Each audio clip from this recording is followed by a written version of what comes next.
Jæja, góðir áheyrendur, velkomnir í þátt númer 124 af sjónvarslausum fimmtudögum. Við þurfum nú aðeins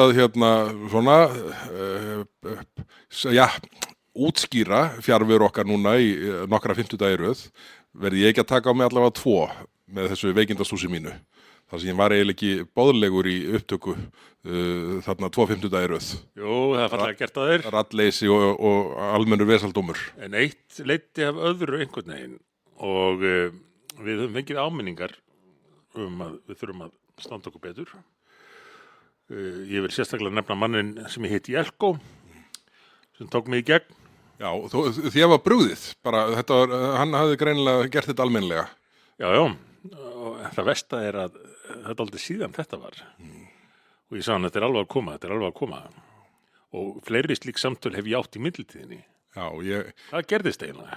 Við þurfum rannsóknarnefnd. Já, við þurfum rannsóknarnefnd. Þessi rannsóknarnefnd er mikilvægur en margar aðrar sem að lagðar hafa verið til. Því að þetta er, ég get alveg sagt, ég dauðskammast mig fyrir hennar aulagang. Þetta er svo langt. Þetta er svo langt stopp hjá okkur. Þetta er eiginlega, það er ekki hægt að verja þetta. Þetta á ekki geta gerst. En nú lofum við bót og betrun. Já, við höfum þetta gert það áður. Já, ég veit. Við eigum við svona trúverðuleika vandamál að stríða núna. Þetta var þar, já. Sem er dálítið eins og verkstjórnin.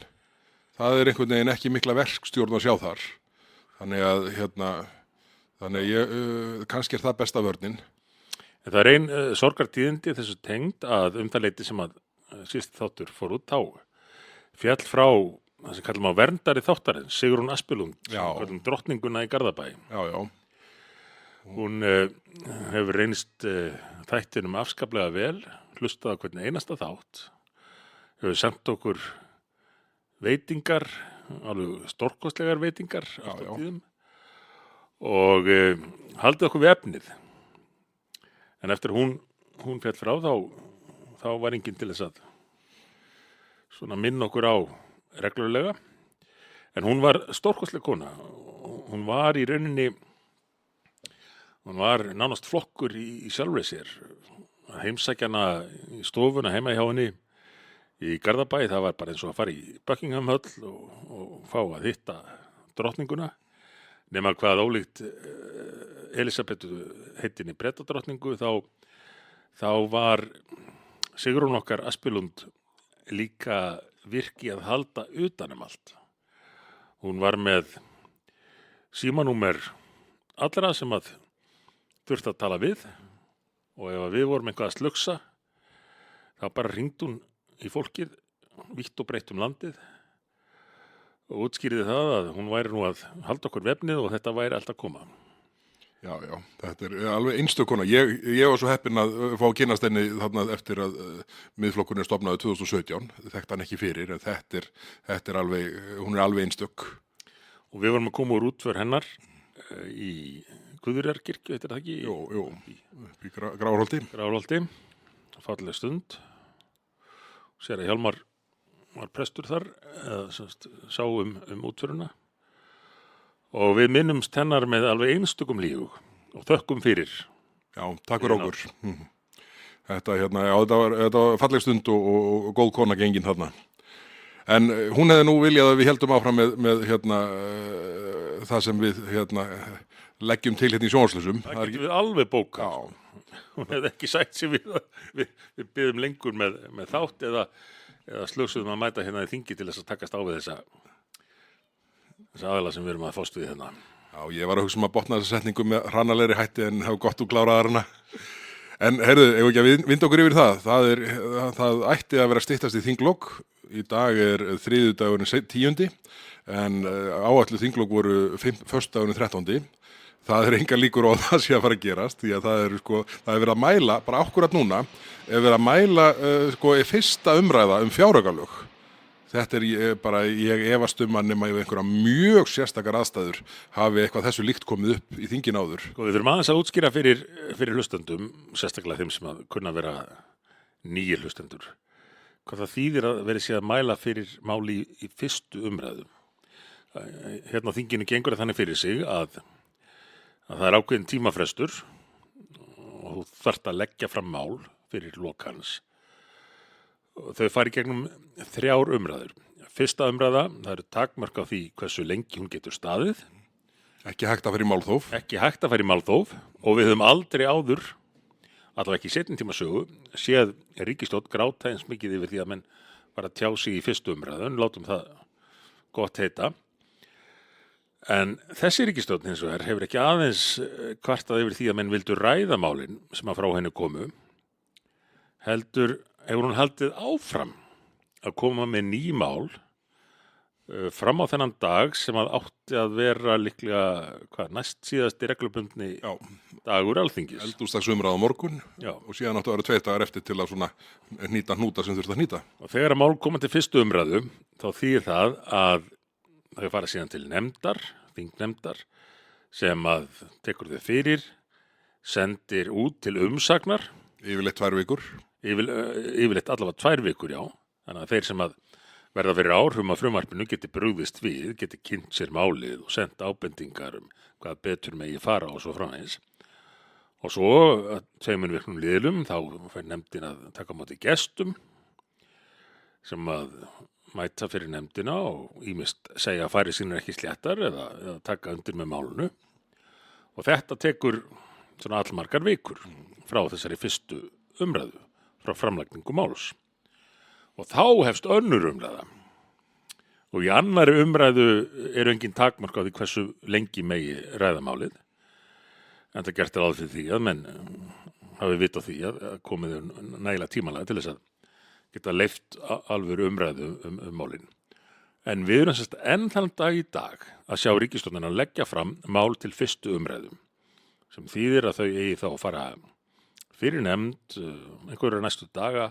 Það ætti að senda málin út til umsagnar í 2 vikur og taka svo á móti gestum næstu vikur þar á eftir. Þetta allt einhvern veginn farið út í tóma vitleysu. Já, já. Það er Þau kvart yfir okkur. Og þau kvart yfir, en sko bara mál sem að er núna í umsagnarferli, strandveiðimálið sem að er alveg stórkostlega gallað, í raun bara blekking. Mér finnst þetta bara illa gert að draga strandveiðisjómenn landsins svona asnaðirónum eins og þarna er gert. Ég held að þeir strandveiðisjómenn sem hafa kynnt sér málið hljóta að vera sjóðandi reiðir. Já, það getur ekki annað velið því að sko það sem frumvarpið teiknar upp er bara það að það eru 2 leiðir færar. Annars vegar að framúr keyrsla þessa árs umfram 10.000 tonnin verði dregin að strandveiðikvóta næsta 30 ára. Þannig að ef það eru 10.000 tonn fram yfir þá eru dregin 3.300 tonn af kvóta næstu 30 ára. Þannig að það verði 6.700 í staðinn fyrir 10.000. Hinn valkosturinn er að minnka aflamagn hvers dags leyfilegt. Og það gerir sko strandveiðarnar enn óhagkvæmari, þannig að sko það er algjörlega ótæk lausn fyrir þá sem svona raunverulega eru í þessu til þess að svona meðal annars nýta sér einhverja opnun til nýliðunar og þar fram til götunum. Þannig að frumvarpið eins og liggur fyrir, það er alveg sko stórkostlega, já, það er einhver miskilningur hjá strandveiðmönnunum ef að þeir telja að þetta sé það sem að þeir voru að biðja um. Og síðan, nú ef að staðan er svo að ráðherra ætlar að fara inn í svona 5,3% pottin sem kallaður er, að fara í það að taka þessar veiðiheimildir annar staðar innan úr kerfinu, þá verður ráðherrann auðvitað útlista með hvaða hætti hann sér fyrir sér að gera það. Því að þá eru bara byggðir landið kring sem að þetta hefur verulega áhrif á sem að þyrfti að upplýsa hvað væri í pípunum. Fólk hérna í borginni veit ekkert hvað 5,3% potturinn er. Þú er aðeins útskýra það. Þetta er semst 5,3% potturinn er semst 5,3% af heildar úthlutuðu aflamagni í öllum tegundum. Og þetta skiptist í almenna byggðakvótann, sértæka byggðakvótann, línuívilnun og skel- og rækjubætur. Sem er ætlað til þess að styðja sérstaklega við þá bæi sem að hafa farið illa út úr svona brothættar byggðir meðal annars sko. Og skel- og rækjubæturnar lúta þeim lögmálum sem þar eru sko og síðan er og hefur bara reynst gríðarlega mikilvægt fyrir lítil þorp. Bara alveg gríðarlega sko, alveg gríðarlega og Inga Sæland sko var í viðtali útvarpi Sögu í vikunni sem að ég ímynda mér að hafi orsakað að ýmsir bara hafi dottið af skrifborðstólnum sínum þegar þeir hlustuðu á því að þar opinberaði hún fullkomið skilningsleysi á mörgum þessara þátta. Og umframkeyrslan eins og hún gæti orðið miðað við fulla nýtingu daga og fulla veiðiheimilda miðað við bátana sem eru í þessu kerfi núna með leyfi, þá gæti þetta sko verið upp undir 20.000 bara framúrkeyrslan og það bara hitti þannig á að það eru meira og minna allir þessir pottar sem myndu þá þurrkast út til að jafna það og þá dugar ekkert að segja bara fiskurinn eigi að koma úr sjónum þegar spurt er hvaðan á að taka þessar aflaheimildir og þetta er þessi heildarmynd sem það er ekki hægt að afgreiða þetta mál í gegnum þingið nema ráðherrann upplýsi hvað áformur uppi að gera í 5,3% pottinum ef að það verður lausnin, því að ef það verður ekki lausnin, þá er bara heiðarlegt að segja strandveiðisjómönnunum að það sem þeir veiða þetta sumarið verði dregið af þeim næstu 3. Já, og það í rauninni kemur fram í frumvarpinu. Það er það sem stendur í frumvarpinu einmitt. Já. En þessi 5,3% voru hugsuð til að halda lífinu í bæjum sem að voru í veikri stöðu og höfðu reitt sig á sjávarútvegi, höfðu byggst upp á sjávarútvegi og þurfa á þessu að halda. Þannig að það er sorglegt að horfa upp á þetta, en þetta er svo lýsandi samt finnst mér fyrir frumvörp þessari ríkisstjórnar. Þetta er allt einhverja skítarettingar, afsakið orðbragðið, en það er ekkert hugsað langtíma áhrifin. Það er stöðugt verið að bregðast við ýmist til þess að halda einhverjum samstagsflokkum í stjórninni rólegum í bili eða í þeirri von að fólk muni geta átta sig á heildaráhrifunum og langtíma áhrifunum af því sem verið að gera. Þetta er allt svona. Þetta er tvennskonar frá þessari ríkisstjórn. Annars er hún að endurflytja frumvörp frá síðustu stjórn. Þetta hef ég oft rætt í þessum þáttum hvernig þetta gengur fyrir sig. Kjósendur reyna að kjósa nýja stjórn og fá öðruvísi stjórn en hún bara tekur við frumvörpunum frá síðustu stjórn og þessi mál er ekkert endilega öll til bóta. En svo er það hitt að þó hefur þessi nýja ríkisstjórn, en sérkennilega hún er, komið með einhvað af sínum eiginmálum. En það er allt einhver svona reddingar til bráðabirgða sem að munu skapa meiri vandræði til lengri tíma. Og illa unnin gegnum gangandi, alveg sko ótrúleg viðbótarvinna sem fer í það í nefndum og umræði þingsal að reyna einhvern veginn að ná utanum þessi atriði þar sem ráðherrarnir í hverju máli fyrir sig hafa stytt sér leið, ef svo má segja. Og við sjáum þetta bara í þessum málum sem menn sleppa að fara í samráðsgátt, gefa síðan eins og í strandveiðimálinu sleppa samráðsgátt, fara síðan í viku umsagnarfrest og innan þessara viku er löng helgi, hvítasunnuhelgin og eru síðan voða hissa að það heyrist harmakvein og hljóðið hjá þeim sem að sjá afleitu áhrifin af málinu. Já. Þannig að þetta er algjörlega möguleiki. Þessi samráðsgátt, þetta átti að vera mikil skrautfjöður hjá þeim sem að töldu sig vera mikla umbótamenn. Að nú gæti almenningur fengið að tjá sig mál áður en þau kæmi fyrir þingið. Já. Þannig að almenningur geti tjá sig áður en að þingmenn fá að tjá sig málinu. Heyrðu, nú það er svona, þó að það sé ekki farið að glitta í þinglok, þá er svona margt í mörg horn að líta akkurat núna og það var verið að flauta mig inn á þinglókshólmannafund. Þannig að ef ekki gera smá pásu, áhörundur finn ekki neitt fyrir þessu, ég ætla bara að íta á pásu og svo höldum við galvaskir áfram hér þegar ég komið tilbaka í stúdíóið. Ég sýna þessu skilning og hlustendur eflaust líka af því þeir finna ekkert fyrir því eins og segir. En þetta hefur komið nokkur sinnum upp á síðkastið. Þú ert mikið á fundum, eðlumál samkvæmt og nú vil ég ekki ganga of langt en ég hveti til þess að láta liðið heyra það, skulum við segja. Ég lofa því. Heyrðu, smá pása. Já. Jæja, þá er þessi fundur búinn og við höldum galvaskir áfram. Við vorum að klára strandveiði umræðuna eða breyting á lögum strandveiðar. En það er svo margt annað líka sem á eftir að ljúka inn í nefndunum. Það er svona þessi miskilningur að menn haldi að þetta sé allt saman bara búið leið og er búið að semja einhverja heildar niðurstöðu í þinginu. En það er bara það tekur 2-3 daga þegar allt er orðið afgreitt úr nefndum. Ég meina það er ennþá verið að senda mál inn til nefndar. Og ég menn ekki víst, nú er verið að ræða þriðja fjáraukann og það er ekki víst að hann verður sendið til nefndar í dag, það getur dregið fram á 50dag. Ég er nú búin að vera í bransanum í 25 ár eða svona næstu því. Ég man ekki eftir öðru eins. En það sem verður að ræða núna, þetta nýja mál, fjárauki 3, eins og það er kallað. Það eitt og sér er dálítið óvenjulegt. Það er það og efnisatriðið er náttúrulega mörg hver mjög sérstök sko. Fjárauki semst þeirra ríkisstjórn hefur ekki náð að sjá nógu vel fyrir útgjöldin sem að stemdi í á árinu og þarf að leggja fram fjárauka frumvarp. Það er að segja viðbótar yfirleitt, er það nú viðbótar útgjöld? Ég man ekki eftir dæmi sparnaði í fjárauka. Það eru viðbótar útgjöld alltaf. En þetta er sá þriðji frá þessari ríkisstjórn. Og eitt og annað vekur athygli þar, ekki hvað síst áhugi utanríkisráðherrans á að setja peninga skattgreiðenda í það að reka áróður fyrir inngöngu Íslands í Evrópusambandið. Hún reyndar heldur því fram að það fari líka styrkir til hinna. Ég trúi því þegar ég sé það. Nákvæmlega, við þekkjum þetta allt. Við vitum hvernig þetta gengur fyrir sig á þessu fólki. Og nú, þegar þingið á að vera það bil að klárast, þá er komið nýtt mál sem meðal annars fjallar það að utanríkisráðherrann þarf peninga til að styðja við bandamenn sína svo þeir geti útskýrt fyrir Íslendingum næsta árið að það sé þeim fyrir bestu að ganga í ESB.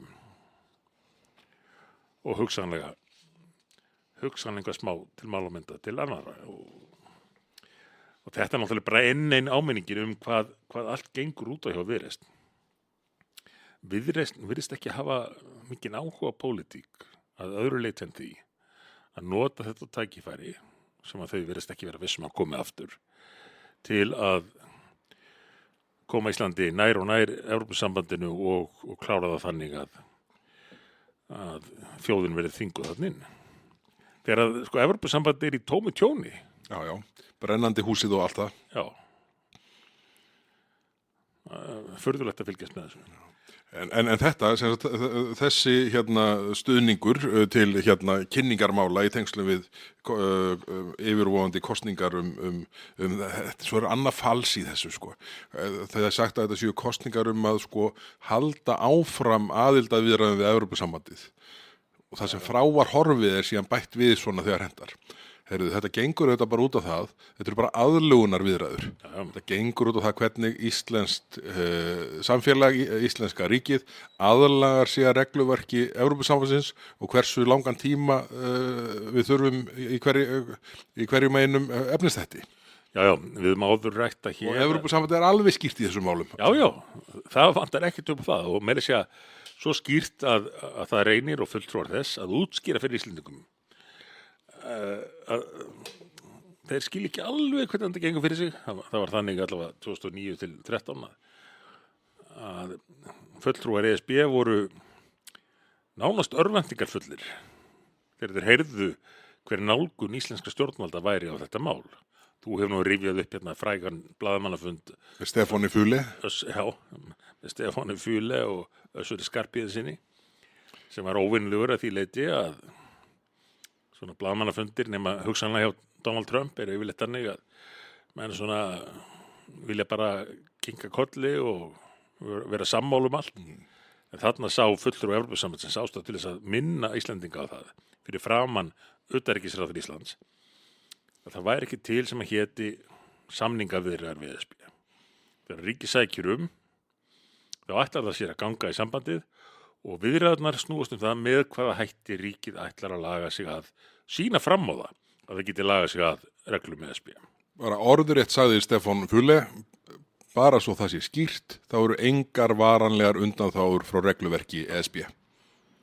En þessna finnst mér þetta svo undarleg nálgun hjá þeim núna að fara í þetta á þeim forsendum að það standi til að veljum það hvort við eigum að halda áfram viðræðum eða ekki.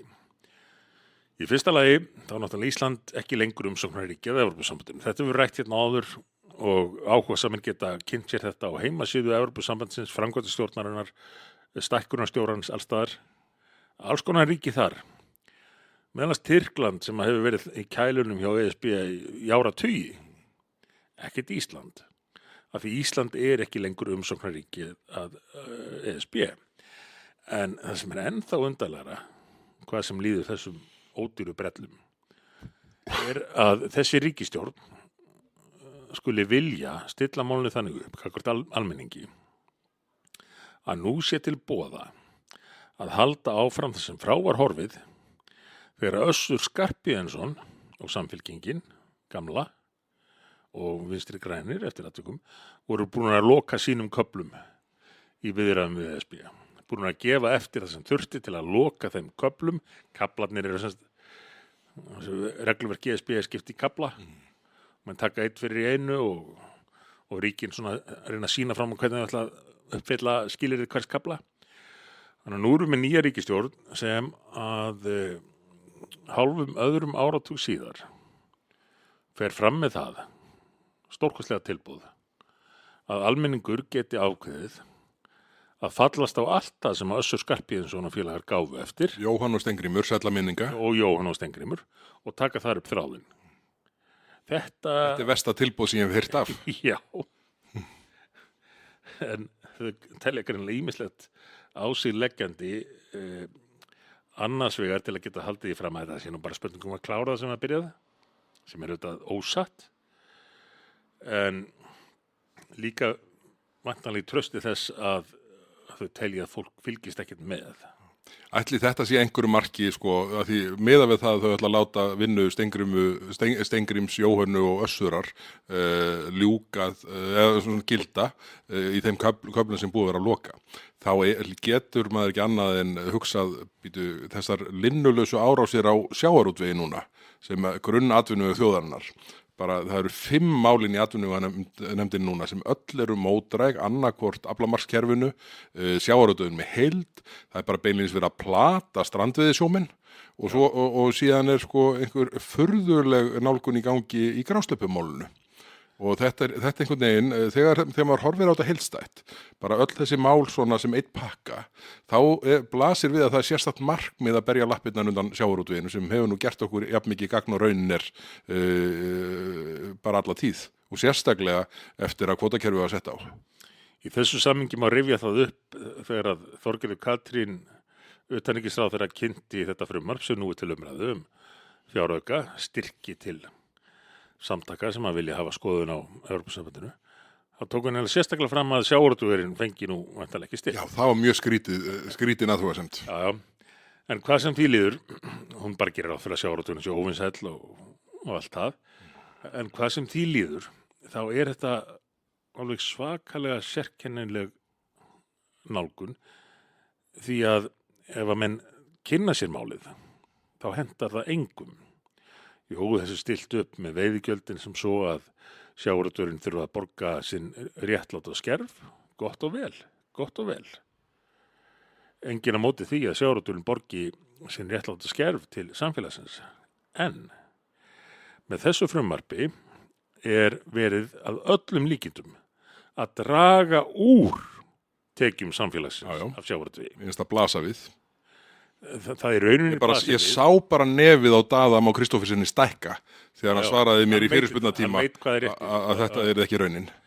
Og þá kynni einhverjar að hugsa af því að pólitísku umræða gengur svo mikið út á frasana og stimplana.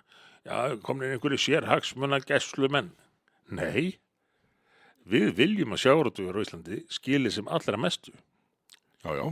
Og það hefur líka komið fram í þessari umræðu að ríkisstjórnin með sín frumvörp hefur ekki haft fyrir því að reikna raunveruleg áhrif frumvörpana. Það er alveg ótrúleg staða að við séum ennþá á þeim stað að það sé heiminn og haf á milli þess sem að ráðuneytið reiknar út og síðan endurskoðunarskrifstofur, samtök fyrirtæki sjávarútvegi og aðrir hagaðilar. Það er bara, þetta er ekki eins og þetta sé einhverja kommur þarna á milli. Þetta er bara annað mál. En ráðherrar ríkisstjórnarinnar fullyrtu þó fyrir allmörgum vikum síðan. Þeir væru búin að reikna þetta. Stjórnin væri búin að reikna heildaráhrifin. Það hefur enginn fengið að sjá það útreikninga. Nei, nákvæmlega. Ég var að þessum fundi, þetta var fundur hérna í Hörpu, þar sem að voru fulltrúar allra flokka og verið að ræða þetta mál og þar var fundarstjóri Stefán Einar Stefánsson sem að einhverju hlustendur kannski kannast við úr öðrum hlaðvarpsþætti hjá keppinautum okkar. En samt ætla ég að vitna í hann. Því að hann var hérna fundarstjóri og spurði fulltrúa samfylkingarinnar sem að í því tilviki var formaður þingflokks Guðmundur Ari Sigurjónsson hvort ríkisstjórnin væri búin að reikna heildaráhrifin. Það kom fát á hann. Hann leit yfir sviðið til Hönnu Katrínar atvinnuvegaráðherra og hún leit til hvers heldurðu? Sigurjóns Þórðarsonar. Já. Sem var þarna fulltrúi Flokks fólksins. Og á þessum tímapunkti í raun orðin yfir sjávarútvegsráðherra. Já, það hefur gerst þetta leyti. Og hann segir við Hönnu Katrínu, já, komið. Hanna Katrín segir við Guðmund Ara, já, það komið. Og Guðmundur Ari segir salnum, já, þetta liggur fyrir. Og þá brást ég nú við með því að segja að það væri mikil tíðindi og menn hefðu greinilega vakað lengi framöttir í fjármálaráðuneytinu því að daginn áður hefðu þetta ekki verið til staðar. Svo eftir þetta hafa fjölmiðlar gengið á fjármálaráðherrann, ráðuneytið, aðra ráðherra og beðið þessar upplýsingar en ekki fengið. Núna 1,5–2 mánuðum seinna.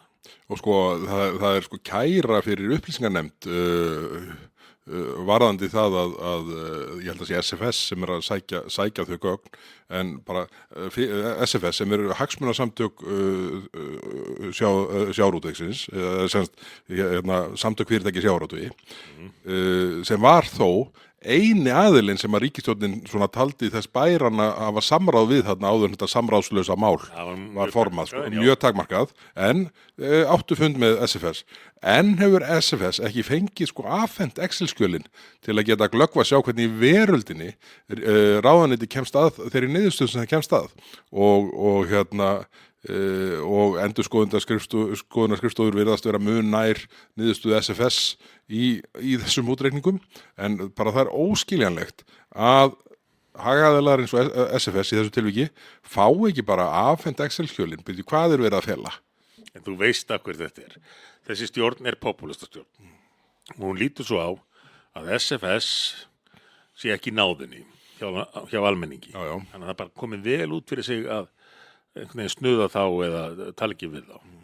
Það var eins og LÍU áður sem að Jóhanna Sigurðardóttir kallaði alltaf LÍU og laði sig eftir því að hann virðast verið í andstöðu við þá. Engu að síður er þetta samtök sem að fara fyrir undirstöðu atvinnugrein í landinu og er ekki bara samtök stórútgerðana, heldur fjölmargra útgerða allt land sem að margar hverjar, litlu og millistóru útgerðirnar, skipta öllu máli viðgang og framtíð byggðana í landinu. Og nú hefur það komið í ljós í millitíðinni að mörg þessara fyrirtækja muni hætta rekstri, muni selja kvótann sinn, það verði aukin samþjöppun og undirstaða atvinnulífs í mörgum byggðarlögum í landinu, henni sé stefnt í voða. Já, alveg klárt. En af því þessi stjórn, hún hugsar ekki neitt annað en ímynd og popúlisma, þá kýs hún einfaldlega að líta framhjá því sama hvað kemur í ljós í millitíðinni.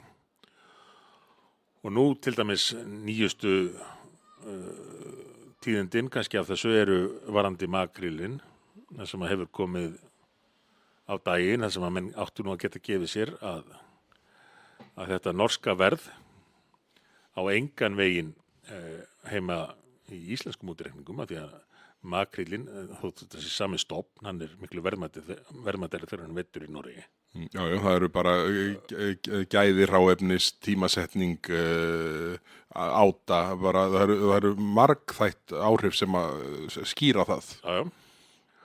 Og í staðinn þá á að bara heimfæra það verð á Ísland og gera það einhvers konar grunnstoð í stjórn sjávarútvegs á Íslandi.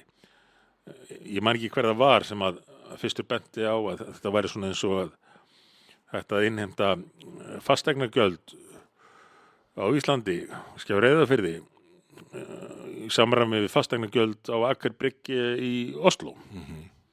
Það sem er búin nú margir stjórnendur norskra sjávarútvegsfyrirtækja og reyndar íslenska sendiráði komið með Já, já, fína íbúð þar. slengdu út hvað 800 milljónum. Já, já. Því að við viljum vera nútímaleg, sko, við viljum vera downtown, við viljum vera miðbæjar. Viljum verið í exit-blokkinni. Já. Og þetta fína gamla timburhús, hann einhvers staðar í úthverfinu, það komið á sölu en þetta ekki búið að seljast enn. Nei. En þetta allt svona, þetta allt einhver ímynd og ef menn fara að skoða innihaldið og ræða það, þá kemur iðulega alltaf náðu daginn en þessi ríkisstjórn boðar. Já, algjörlega. En síðan sko fleira sem að bara aðeins aftur að fjáraukanum sem við erum að ræða núna og verðum nú væntanlega reddur fram á nótt í dag að sko það eru atriði þarna inni, það eru þessir styrkir til þess að tjá sig þegar kemur að þessari aðlögunarkosningu með Evrópusambandið. Svo eru fleiri hlutir, það eru þarna inni krónur að lagfæra vegi og Kristrún Frostadóttir er búin að kynna þetta fyrir löngu síðan. Og þetta er óskiljanlegt, það er bara eins og það hefur gleymst að leggja hann að fjárauka fram, þannig að hann er að koma svo seint fram að það er eiginlega útilokað að þetta verði til mikils gagns í sumar sem átti nú að vera markmiðið, sérstaklega á Vesturlandinu. Og Það er alltaf þetta með vegina. Heyrðirðu svar Kristrúnar við fyrirspurn minni í morgun varðandi NATO og ákvað þessari ríkisstjórn Já, einmitt. að verja meiru í varnarmál. Hún útskýrði sko að þetta muni taka mörg ár að auka framlögin til varnarmála og þar með talið með því að setja meiri peninga í vegi. Veiðigjöldin, þetta snýst að þið fáið loksins vegi. Varnarmál, þetta snýst að þið fáið loksins vegi. Sko vegamál eru orðin svona eins og í borðspilum svona Gerar of Jail fríkart. Það er svona þetta er svona aflátsbréf einhvern veginn að tengja hluti vegamálum. En sko málaflokkur vegamálin er í tómu tjóni. Vita með vegamálin það verður einhvern veginn rökstuðningurinn fyrir öllu í sem þeim dettur í hug. Það getur nú skilað einhver í veginn. Já, akkurat. Og og síðan er nú loksins að koma inn sem er jákvætt og við höfum verið að ýta á og mér hefur þótt alveg furðulegt hversu treg ríkisstjórnin hefur verið til. Það snýr að nýliða menntun sérsveitarmanna. Og þetta það bara komir á óvart að það virðist hafa verið sko, maður getur ekki getið sér annað til en að það hefur verið erfiðleikar við að koma sér gegnum ríkisstjórn. Það er eina skýringin á að þetta sé svona seint til komið því að það hefur ekkert bent til þess að þessi mál væri að færast til betri vegar sko fyrir núna. Nei, og nú veitir ekki af að hafa öfluga og marga sérsveitarmenn. Útköllum sérsveitarinnar fjölgar jafnt og þétt. Þetta er orðið breytt samfélag, einhverju hluta vegna, ég veit ekki hvort við höfum tíma til að fara út í það í þessum þætti, en þessi tregða ríkisstjórnarinnar til að fylgja eftir þeirri uppbyggingu er mjög sérstæð og maður velti fyrir sér hvort að áherslan eigi frekar að vera á eins og séð gerast í nágrannalöndum að kenna lögreglumönnum að huga að inngildingu. Já, allt vókdótið. Og allt það. En það veit greinilega ekkert af sérsveitarmönnum eins og sækir standa og svo voru það iðnskólarnir, allstaðar það sem er skortur á því sem að mest þarf á að halda. Eins og í verknáminu. Þar er svona frekar leitast við að spara og fresta. Þótt vonandi að þetta gangi nú einhver lit tilbaka varðandi verknámið núna en það er merkilegt samt að fylgjast með því hvar þau finna sparnaðinn og hvar þau finna útgjöld. Það er verið að draga úr fjárfestingum í framhaldsskóla þessum verknámshúsum í þessu frumvarpi. Sem er mál sem við höfum oft rætt hérna. Þessi gamla saga með það að við þyrftum að flytja eins og margt fólk frá öðrum löndum af því að það var ekki nógu margir Íslendingar í iðnnám. Svo mættu á síðasta kjörtímabil og þar síðasta mættu mörg hundruð áhugasamir nemendur sem að vildu fara í iðnnám. Við höfum aldrei séð þetta áður stjórnmálamenn áratugum saman búin að tala með, við þurfum að fá fleiri í iðnnámið, hvernig gerum við það? Heyrðu, svo erum menn bara mættir og tilbúnir. Það var vísað í burtu. Já, vísaði burtu. Já. Mörg hundruð áhugasumum ungum nemum vísaði burtu á hverju ári. Já. En svo annað atriði hérna sem við verðum að nefna og svona smá kaldhæðni verð ég að viðurkenna. Það hér verið að spara, innan gæsalappa, 500 milljónir, hvorki meira en minna, í að fresta fjárfestingum í þjóðarhöll. Hvað heldur að sé búið að halda marga blaðamannafundi uppbyggingu þjóðarhallar? Sko, hlustendur sem ekki að koma að okkur hér í fyrsta skipti. Þeir hafa heyrt okkur tala þetta áður, nokkru sinnum. Við töðum þetta eftir fyrsta blaðamannafundin. Annan, þriðja og fjórða. Ég man eftir 4, þannig að sennilega eru þeir fleiri. Já, ég man eftir 4 líka. Þeir kunna vel að vera fleiri. En fyrir okkur þá var augljóst hvað verið var að gera. Þetta var sýndamennska. Ég tala nú ekki þegar menn fundu ekki einu sinni upp á því að búa til nýtt handrit á milli atriða. 2 eða 3 var einhverju borðið dröslað niður í Laugardal. Bara eitthvað svona koktelborðið, þetta var átakanlegt. Það sem að stóðu 2 ráðherrar og Alltaf þegar hafði unnist leikur í handbolta eða, þú veist, það var eitthvað svoleiðis tilefni alltaf einhvað slíkt. Það var annarkvæmt kosningar í vændum eða það var stórmót í gangi. Þá var farið með þetta borð, þannig koktelborðið, niður einhver gangstíg í Laugardal og haldin blaðamannafundur til að tilkynna að nú hefði verið ákveðið að ráðast í byggingu þjóðarhallar saman með þjóðarleikvanginn. Og þarna mættu menn með pennana sína og blöð, útbrentu blöð og krótuð og þetta. Svo gerðist aldrei neitt. Það til næst gafst tilefni til þess að fara aftur með koktelboðinni í Laugardal. Halda sama fundinn. Já. Og þetta áttu allir að geta gefið sér. Ég skal segja þér hvað pirrar mig, Bergvörn. Ég er ekki viss að allir hafi gefið sér þetta. Og við getum geta ættast til þess að almenningur beri sama skinnbragð á framgang þessa fólks eins og við verandi atvinnumenn í þessum bransa. Ég held að margir hafi trúað því í fyrsta, annað, þriðja, jafnvel 4. skipti að það var einhver alvara á bakvið þetta sem var náttúrulega aldrei. Ekki frekar en þegar að rétt fyrir kosningar var verið að opna einhver vistunar úrræði í húsum sem að eru enn lokuð. Já. Og voru aldrei raunverulega áformum að opna. Já. En svona hefur þetta gengið fyrir sig hjá flokkum ímyndar stjórnmálana. Og ég vona nú bara að þetta færist til betri vegar. En það mun ekki gera það nema kjósendur, og nú er það versta sem að stjórnmálamaður gerir er að skamma kjósendur og ég ætla ekki að gera það. Já, látum okkur hafa það, einhverjir eiga það skilið. Ég meina við sjáum fylgi Flokks fólksins í kosningunum. Já, nákvæmlega. Mætið þarna rétt fyrir kosningar og yfirbjóða alla með einhverju sem þeir ætlaðu aldrei að standa við. Bara einhverju gargi. Já. Kjósendur, viljið þeir raunverulegar umbætur, viljið þeir raunverulegar breytingar í samfélaginu, þurfa að huga því hverjir eru sjálfum sér samkvæmir, hverjir munu standa við það sem þeir lofa, hverjir hafa haft rétt fyrir sér í gegnum tíðina.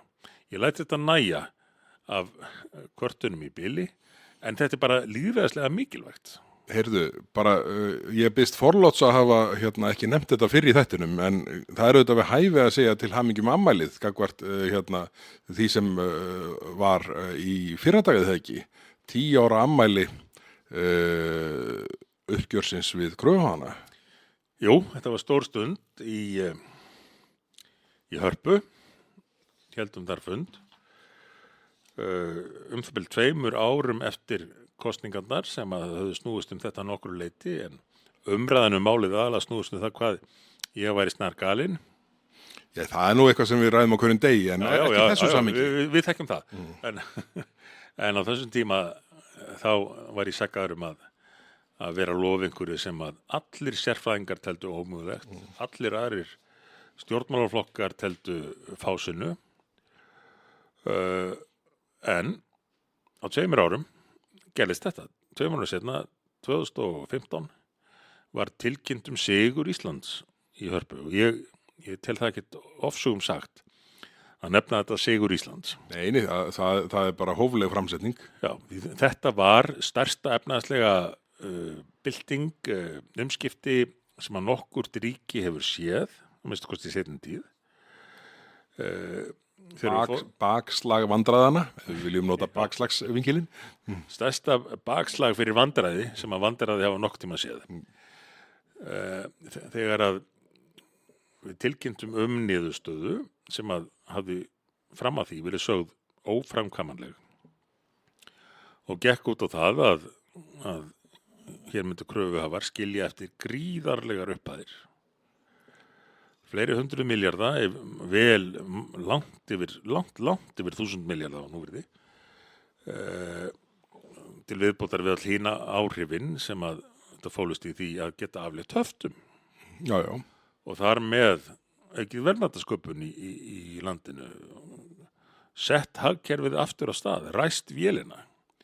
Heildar efnahagsleg áhrif af þessu, þau verða nú seint, held ég myndin til fulls, þó ég segi sjálfur frá, en aðalatrið er það, og það er ástæðan fyrir því að ég svona, á þessum tímamótum gerir tiltölulega mikið úr þessu, er að fyrir mér er þetta fyrst og fremst áminning það að það er hægt að ná árangri. Það er hægt að gera breytingar. Við erum ekki föst í viðjum kerfisins. Við getum tekið stórar ákvarðanir og framkvæmt þær. En það er háð því að menn sé þá viljugir til að fara í gegnum hindranirnar, því að það verða alltaf hindranir og þeim mun stærra sem verkefnið þeim mun stærri verða hindranirnar. Já. Og þarna var bara samankomin ótrúlega öflugur hópur fólks, klársfólk sem var til í að fara í gegnum þessar hindranir. Og eins og ég segi, það var ekki skortur á þeim. En með því að einsetja sér að breyta hlutunum, þá er það hægt og það er svo margt núna sem að við stöndum frammi fyrir sem að kallar á ákvörðun að laga hlutin og breyta þeim. Hvað sem að líður einhverjum álitum innan gæsalappa, sérfræðinga og kerfisins og svo frá. Sjáum bara landamærin. Mikilvægi þess að ná tökum á íslensku landamærunum, þess að við fáum alltaf að heyra aftur, þetta er ekki hægt út af þessu og þessu, það er einn alþjóðasamningar sem engin önnur ríki jafnvel er að hugað og það er þetta og þetta og svo fjölmargt annað sem að hægt er að laga ef að vilji og þrautsi er til staðar og mér finnst skorta og hvort tveggja í pólitíkinu núna. Já, einmitt. Heyrðu, þetta var allavega fyrir 10 árum síðan var einn besti dagur í efnahagslegu tilliti okkar Íslendinga og skilaboðin eru það er hægt að gera þetta aftur ef staðfestan er til staðar. En heyrðu, við verum að taka smá snúning á þessi skattasíki ríkisstjórnarinnar. Já. Svona að því að við erum þöglir núna í nokkra vikur. Sko, heldur það sé einhvern svið samfélagsins sem að þau sjáu fyrir sér að eyra í þessum efnum. Þau virðast hata útflutningsgreinarnar. Nú er bara síðast í gær var svona byrjað að flagga því að nú er í ferðaþjónustan næst í röðinni hvað aukna skattheimtu varðar. Væri svona, hún var allavega hélt ég í náðinni á vinstri manninum. Já, en það skip virðist stilt, sko. Já, síðan erum við náttúrulega að horfa á það sem að er að gerast í öllum þessum 5 sjávarútstengdum málum. Við horfum á kílómetragjaldið eins og það liggur fyrir og síðan iðnaðurinn í heild sinni, sko. Þetta er ekki myndin sem að sko Viðreisn og Samfylkingin teknuð upp í aðdánanda kosninga. Nei, öðru nær. Sjáðu nú bara eins og stöðuna á Bakka, PCC við Húsavík sem að þótti nú mjög merkilegt á sínum tíma. Þarna væri verið að fara í framleiðslu á einhverju eftirsóttasta efni samtímans og framtíðarinnar, kísil. Kísil er notaður í að drífa framþróun í tækni og á öðrum sviðum. Og þarna er reist þetta kísilver og reyndar sett mjög verulega mikið í það af hálfu ríkisins meðal annars göng fyrir milli 2 og 3 milljarða að tengja þetta við höfnina á þessu. Hafnasvæðið, já, akkurat. En svo kemur þá daginn að Kínverjar eru byrjaðir að dömpa, eins og það kallað, hvað við kallað á íslensku, sturta eða henda Afsetja. afsetja. Þetta er orðið Nú veit ég um eitt sem er ánægð með okkur. Þú veist hver þú ert. Loksins komstu með orðið sem að mig hefur vantað í umræðum þetta mál. Þetta er reyndar ekki alveg nógu harkalegt orð, afsetja, en látum það duga í bili. Að Kínverjar sé að afsetja sína miklu framleiðslu meðal annars hérna til Íslands. Framleiðslu sem er ríkistyrt, niðurgreidd í rauninni af stjórnvöldum í Kína. Og þá er erfitt fyrir verksmiðju. Og þá er eftir samanburðinum við starfskilyrði starfsmanna og laun og allt það dót, sko. Nákvæmlega, svo ekki sem minnst á það. Ná þurfa sko, réttindi og kjör starfsmanna hér með það sem að þeir eru sem er að framleiða sama mál með það sem er vöru í Kína. Þetta er ekki sami hluturinn. Og við erum með fríverslunarsamning við Kína. Nánast allur innflutningur frá Kína er tollfrjáls. Nánast allur. Það er 0,1% sem að tollaður og innflutningur eða útflutningur okkar til Kína er að mestu leyti tollfrjáls, það er svona 80%. Hvað sem því líður þá gerir þessi fríverslunarsamningur Íslands og Kína ráð fyrir því að ef að menn eru að afsetja framleiðslu til hins landsins þá megi bregðast við því. Og Alþjóða viðskiptastofnunin, WTO, hún gerir líka ráð fyrir þessu heimild til að bregðast við ef verður að afsetja á aðra markaði. Og það er þá umfram lager, ef svo má segja, svona óseldur lager sem að menn er að dömpa, afsetja, inn á aðra markaði. Sem í þessu tilviki er beinlínis niðurgreidd framleiðsla. Og þá spurði ég nú, ekki alls fyrir löngu, forsætisráðherrann hvort að staði til að bregðast við þessu, eins og kallað hefur verið eftir, að setja toll. Tollar eru ekki alltaf jákvæðir en stundum eru þeir nauðsynlegir. Setja toll til að jafna leikinn. Þannig ekki að vera hægt að drepa íslensku framleiðsluna og yfirtaka í framhaldinu markaðinn. Þetta er nefnilega það sem að er kosturinn við tolla þegar þeim er rétt beint og við viljum nýta á þetta sem minnst en þegar þeim er rétt beitt þá snúist þeim að koma í veg fyrir að erlendir aðilar geti drepið framleiðsluna hér og svo farið að selja á hærra verði. Þetta er það sem menn munu gera til dæmis í verksmiðju framleiðslu í kjúkling og svínakjöti til dæmis. Nákvæmlega. En það var nú fátt svör og eins og ég átti vonað þá var vísaði það að hinn mikli fræðimaður fjármálaráðherrann og er að skoða þetta í sínu ráðuneyti. En þá má engan tíma að missa. Það er búið að senda 80 uppsagnarbréf á starfsmenn hann á Bakka og núna miðjan næsta mánuð þá er þetta bara lokað framleiðsluna. Fólki sendt heim. Það er það sem er yfirvofandi, sko. Og þá kannski bara hættir þessi framleiðsla endanlega, fótunum kippt undan atvinnulífinu á Norðausturlandi að verulegu leyti og svo geta hinnir farið að hækka verðið á kísilmálmi. Já, það er takturinn, sko. Heyrðu, það styttist í að þú ert með fund upp í Hamraborg núna klukkan 8.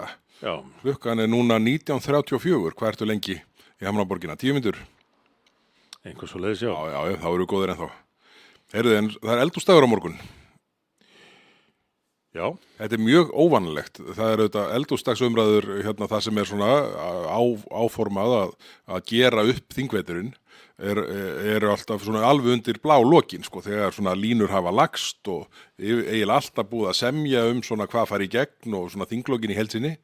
Nú bara staðan svo að það bara eftir, sko, í raun margra vikna vinna inn í nefndum áður en að menn komast á einhvern slíkan stað. Þetta eru óvanalegustu eldhúsdagsumræður sem ég man eftir. Já, ég held að það sé alveg rétt sér. Hugmyndir með þessu var þetta svo að menn hefði tækifæri til að gera upp þingið sem að þá liðið. Svo einn eða tveir dagar þar á eftir. Uppsóp að klára. Sóp upp og nýta lausa enda og svona og svo faðmast menn hér og kissast og kveðast. En nú er verið að fara í uppgjör á þessu þingi löngu áður en að það klárast og það veit í rauninni enginn hvernig það klárast. Veist þú það, Bergþór, hefur einhverja hugmyndum? Ef ég yrði að nefna tímasetningu núna, þá held ég að sú dagsetning yrði í ágúst. Ég var nú bara í viðtali á Stöð 2 áðan, þar sem var viðtal við Hönnu Köttu atvinnuvegaráðherra á undan, þar sem hún lýsti bara því að það yrði bara allt klárað og allt óbreytt eins og ríkisstjórnin lagði fram og sko miða við skaflinn sem er inn í atvinnuveganefndinni með sko veiðigjaldinu, strandveiðimálinu, grásleppunni, búvörulögunum og fleiru. Þá ef að ríkisstjórnin ætlar sér að klára öll mál óbreytt, þá er þetta verkefni væntanlega vera fram í ágúst ef ekki fram í fyrstu viku september og jafnvel bara fram að slútti við þingsetningu 9. september. Já, við verðum bara að vona að svo fari. Það er frábært fyrir okkur. Já, ríkisstjórnin hafa nú yfirleitt vilja að losna við þingið. Stjórnarandstaðan missi mikrofónunum leðuðu búið að senda þingið heim. En ef það tekst að fá þau til þess að halda hérna þing í ágúst og hafa það sem upptakt að fyrsta heila þinginu þeirra, þá gjörðu þið svo vel. Ég myndi fagna því. Við þykjum það með þökkum. Þetta eru svo mörg risa mál sem er ennþá sko djúpt inn í nefndum. Það er bara svona til þess að nefna á handahófi nokkur sko. Þú veist, það er það sem ég nefndi varðandi atvinnuveganefndina, veiðigjöldin, grásleppan, strandveiðar og búvörulög. Það er vísitölubinding örorkulífeyri sem að sko Daði Már Kristófersson fjármálaráðherra sendi sko 6 blaðsíðna umsögn til efnahags- og viðskiptanefndar sem er svo svartasta sem ég séð. Ég fór nú rætti þetta við hann í óundirbúnum fyrirspurnatíma fyrir í dag. Kílómetragjaldið, bókun 35, það er fjármálastefna og fjármálaáætlun sko. Bæði þessi mál bara einhvers staðar langt inn í fjárlaganefndi ennþá. Það er sko sameining sýslumannsembætta, það sem á að enn eitt landsbyggðamálið, fjölmiðlalögin og svo rammaáætlunin sem að sko í því verður verulegt flækjustig núna því allt í einu erum við með umhverfisráðherra sem vill setja sko öll verkefni sem fara í verndarflokk strax í friðlýsingaferli sem þýðir að það er bara ekki hægt að afgreiða rammaáætlunina með þeim hætti. Nú lögþvingaða útsvarshækkunin í jöfnunarsjóðnum. Svo er samningur Sameinuðu þjóðanna um réttindi fatlaðs fólks og síðan hundar og kettir Ingu Sæland. Og þetta er allt saman risamál sem að sko kalla á umræðu 1-2 upp í kannski 4 daga fjármálaáætlunin. Sko fjármálaáætlunin tekur 2 daga í þinginu í umræðu þegar sko samið umræðina þannig að menn eru múlbundnir sko. Átökur 2 daga. Þannig að við erum bara siglin í ágúst. Og margt að þessu bara nýtilkomin mál hjá þeim. Þessi fyrstu umræðum mál sem við erum að tala um. Já. Það er ágætt. Þá munum við njóta þess að vera hérna í sumar. Stjórnarandstaða held ég að njóti þess nú yfirleitt meira heldur en meiri hluti. Já, það er alltaf þannig sko. Að vera í þinginu á sumrin. Og það Þau geta sjálfum sér kennt. Ég myndi halda að við yrðum út í júní og svo byrjum við aftur minna þessi cirka 10. ágúst sem að þingsköpin gera ráð fyrir að menn geti byrjað aftur. Já. Þannig að það verður væntanlega einhvers staðar þá sko. Þú verður allavega að hafa tíma fyrir mig varandi bókun 35. Ég var að reyna svona bara í huganum að rekna. Ég held að ég muni sjálfur þurfa allavega 8 daga til þess að sjá hugminn um það. Já. Og aðrir geta haft sambærilegan áhuga. Já, ég var svona aðeins að mappa upp svona þessa fyrstu svona yfirferð mína og mér síndist hún vera svona í námunda við 50 til 60 ræður. Já. Þannig að þetta tekur allt tíma. Ég minnist þess Til að ná utan málið. þegar að umræðan Icesave var, sem að komst aldrei í málþóf. Það var bara efnisleg umræða fram emitt. Þá var ég með svo marga punta að ég ákvaði að nota Excel frekar en Word til þess að halda utan það. Og ég var með 135 punta í Excel sem ég þurfti að gera grein fyrir og náði aldrei að fara yfir þá alla. Þannig ég komst aldrei í sem menn kalla málþóf en sem betur fer þá. En þetta er auðvitað aldrei skrítin umræða núna þegar sko við erum hérna með stjórnarliða núna sem halda að sé málþóf í fyrstu umferð. Það hálf krútlegt auðvitað en samt svona að það verður einhver. Hvar er Össur núna? Getur Össur ekki bara tekið upp síman og hringt í félaga sín í Samfylkingunni og Þorsteinn Pálsson eða einhver hringt í þá í Viðreisn sko. Bara, þetta er ekki málþóf, punktur. Ef þið haldið það og ef þið ekki segja það, því að þá hljómið bara kjánarlega. Þið vitið ekkert í hvernig þið eru lent.